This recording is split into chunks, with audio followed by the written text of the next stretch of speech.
Hello and welcome to the Rico Arena here in Coventry for the very first Motorsport UK show, celebrating diversity in motorsport. I'm Gemma Scott. And I'm Neil Cole, and what a pleasure to be here for this inaugural event, celebrating everything that's great about British motorsport, right from the grassroots all the way up. So whether you're into karts, touring cars, or you like the water and power boats, it's all in there just for you. Let's take a look at what's coming up.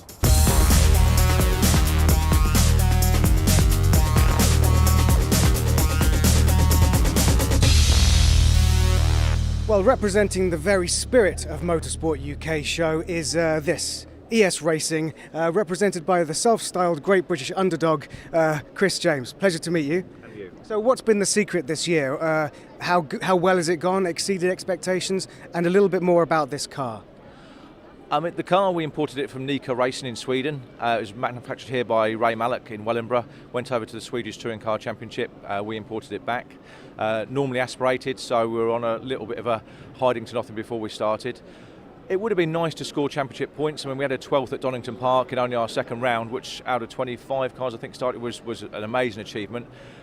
We never quite got the championship point we so desired. I mean, that would have been like a race win for us in the first season. The last couple of rounds, wonderful for the British Touring Car Championship. There was 30 cars out. We had 16th, 17th. It doesn't sound that exciting, but when you're against Honda, Chevrolet Works teams, Motorbase WSR, we really did. The team proved that we can pedal this car. I proved I can pedal the car.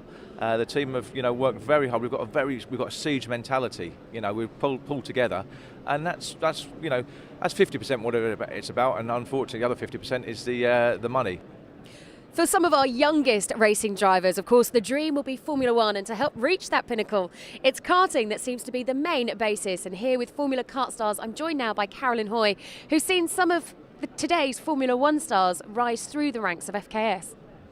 Yes, I really don't think you would have any chance in motor racing if you didn't start in karting. Our first champion in the cadet class was Lewis. He started with us, and then he went on through the classes and on and up.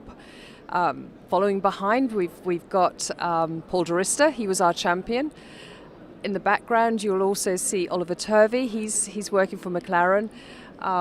There's so many drivers we have that are making their way up to the top, just stacking up behind Lewis, really. It's incredible when you look at the cadet here, that this is the current champions cadet, isn't it? The seats are so small, everything about it. These kids are really quite tiny, but still achieving such great results. I think it's almost shocking if you go along and watch a race that the skill level is amazing. You can start racing at 8 in a kart, but actually you've got to be 9 before we'll allow you to race in Formula Kart Stars. We like drivers to have at least 1 year's racing experience because, gosh, it's tough. It's so tough out there. And they are tiny. Some of them are really tiny, tiny little tots, but they're mean. They're really mean. They'd sell their mothers for a drive. They really are mean little drivers. Nathan, you've been racing this particular Ginetta behind us here for the 2011 season. How was your year? We had a pretty good year. We had a very rough start to the season with a couple of mechanical failures, but we finished 4th in the championship overall, won the team championship and came away with the most number of points over the most number of races. So whilst we didn't win the championship, we were very quick, and I think we did a great job with the sort of equipment we had. The whole idea of being at the show today is to generate interest in the team, show people the cars and trying to get a bit of interest and look to sign drivers for next year. Les, Hovercross here, it's great to see them at the Motorsport show, but tell us a little bit about racing hovercrafts. Racing is just 10 minutes of sheer madness. The lights go green, you open the throttle and that's it for 10 minutes. It's meant to be a non-contact sport, but you're on a cushion of air with 200 horsepower in the back. Accidents happen. And there's no brakes, right? No brakes at all, no. If you see an object that you don't want to hit, you either have to shut the lift off and you'll skid to a halt, or give it a handful of beans and go in another direction. Now, in terms of the speeds that you're reaching, how fast do these go? These Formula One craft are unlimited horsepower, so they can do sort of 85 mile an hour on the water. All our courses are water and land, so there is potential to do those sort of speeds at race meetings. And if you get 15 of these craft on a start line, all doing the same stuff, it's quite exhilarating. Better than touring cars to watch. In terms of people wanting to get involved, how do they come along, how do they race, and how much does it cost? We reckon here this weekend this is the cheapest motorsport. £65 is your entry for the weekend, and a father and son can share a craft and do 3 races each a day for £65 for a weekend. Now, this event is all about growing the future of British motorsport, and standing right here to my left, very used to that vehicle, is Seb Morris, the 2011 Ginetta Junior champion. Greetings, welcome to this lovely event. First of all, congratulations on your victory. Yeah, thank you very much. It's been a fantastic year, and this is tops it off nicely. It's great to come here and see all the lovely cars and lovely machinery, and just get an idea of what goes into these motor racing events and what people put into it. And it's fantastic to be here today. Now, talk us through the Ginetta that you've been racing. That's not the one you've been racing this year, but talk us through what it's like to drive. What's special about it? It's a great car to drive. Basically, they've got the cut slicks, which are like a road tyre, but more of a race tyre than in 2010. They're very grippy, and also with the sequential gearbox, it was a H pattern in 2010, just a normal road car gearbox from a Ford Sierra, and now it's a sequential box out of a G50. A fantastic series to be in, but you're kind of on the verge of leaving it behind. End of this season, you've reached the top in this category. What's next? Did you have anything confirmed for next year, or where do you want to go? Nothing's confirmed really, but I'd like to try and go down the single-seater route, maybe Formula Renault, Bark, UK or Junior, but nothing's really been confirmed at the moment as to what the 3 series are doing. So we're going to leave it until the last minute, do loads of testing in, and then hopefully see where it goes from there.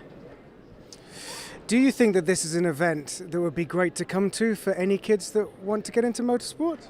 Yeah, I think it would be a fantastic event for these kids to come to, and it would be a fantastic place to start for these young kids who are 8 or 9 years old, and I think it's a great place to come. Tom, GT Supercup champion this year.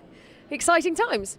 Yeah, this year's been a really good year for us, and to come away with a second championship in 2 years is, tops a fantastic two-year streak off. So, looking ahead to next year now and see what lies ahead, and see what we can raise over the winter, and as I say, see what the plans are next year. Excellent stuff, and of course you're all part of Race Drivers Inc. as well.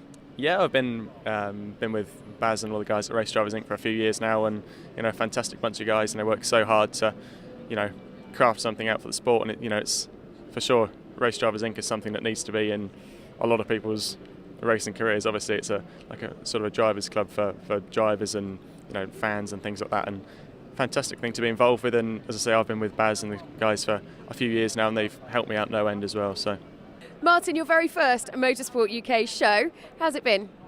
Really enjoyed it. It's gone all right. We could do with a few more visitors, which everybody knows, but it's the first one. We've had a lot of encouraging feedback from the exhibitors. They're happy with who we've got. They say we've had some good quality people that they've dealt with, and some of them have signed people up for the race series and meetings that they've wanted to do.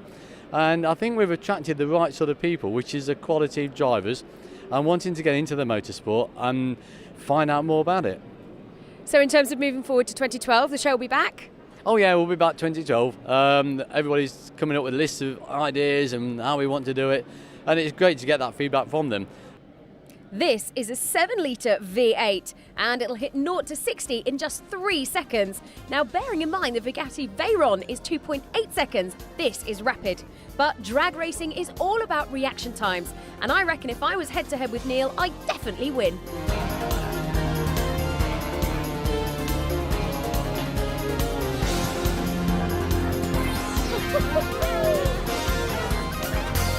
Many of the race series in the UK will cater for kit cars, and here on display at the show are a number of different cars, all brought together by Tom Saunders of Think Tank.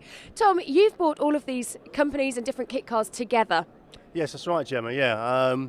The industry, the kit car industry in particular, has about 50% of that manufacturers actually have a product that's really right for the track day and competition motorsport market. As you can see, the display we've got here this weekend really is a real small fraction of what's available in our industry. There's roughly 160 manufacturers, and about half of those actually offer a car or kit car of some sort that you could actually use on the track or for competition use. So this show is perfect for us, for, as an industry, to be here to represent what we have to offer as an industry. And not just for people coming through the door, a sense, able to network, I guess, at the show here with championships and teams. Yeah, definitely. Looking around us, as you can see, it's a real mix of all sorts. From the Fun Cup guys, Seika Sports Cars, you've got our friends from Total Kit Car here, Track Driver Magazine, Supercarts. It's a proper, competitive motorsport show. But at grassroots. So, anyone thinking of getting into motorsport, who enjoy track days, this is a place to come. There's plenty of products, plenty of things to see. Absolutely perfect. In terms of the kit cars that we've got here, you can see them in various different stages at the moment. At what stage do people buy these? Are they literally building them from scratch? Can they buy them already built? Yeah, most manufacturers, I'd say 85-90% of manufacturers actually offer either a complete kit, which you can buy from the manufacturer, go home, build, and then go and race, or you can speak to the manufacturer and say, look, I'm looking to get into either a hill climbing event, or I want to go and race in the 750 Motor Club Series, and these guys will actually build pretty much bespokely a car for you to go and use. Alistair, you've worked on the design and the development of the Deronda Type F that is behind us here. It's an incredibly good-looking car. Tell us a bit about it. Well, it's aimed primarily at the track day market. We sell it in kit form or as a fully built car, and it's powered by the Audi 1.8 turbo engine. So we've got a good range of performance options there.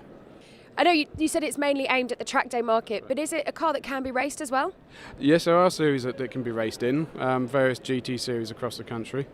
But primarily it's aimed at the track day market, can be used on the road as well. But it's a very powerful car, and I think you need a will of iron to keep your driving licence if you used it on the road.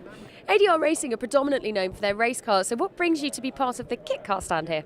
Well, as a spin-off, we make a lot of our own parts, and most of it is universal to some extent, and we've had a lot of interest from the kit car market, particularly supplying uprights and brake pedal sets and suspension components. So we're just here to show these off in particular. And in terms of the race car, it looks pretty impressive here. I'm guessing it's a very popular car. Yeah, we've sold a lot around the world, and we're also wanted to promote the sale of our car, but to offer track days and race car hire for the forthcoming seasons to get some more cars out in the UK this year. That's it from part one here of the Motorsport UK show, but don't go anywhere. No, there's plenty more still to come after the break here on Motors TV from me and Gemma. Now, how do you start this thing? Haven't you got the keys?